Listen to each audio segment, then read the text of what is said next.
Top 5 City Most Wanted Person, arestado ng Tacloban City PNP. Patrolwoman Maria Elena Singian, ibalita mo.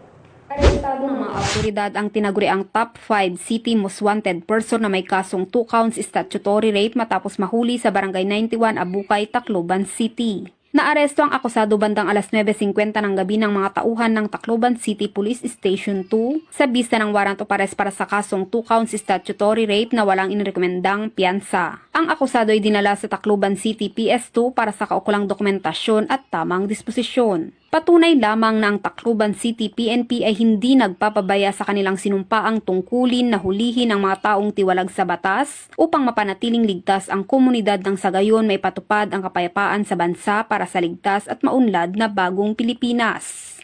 Mula dito sa Eastern Visayas, ako ang inyong PNN correspondent, Patrolwoman Singian, alagad ng batas, tagataguyod ng Balitang Pulis.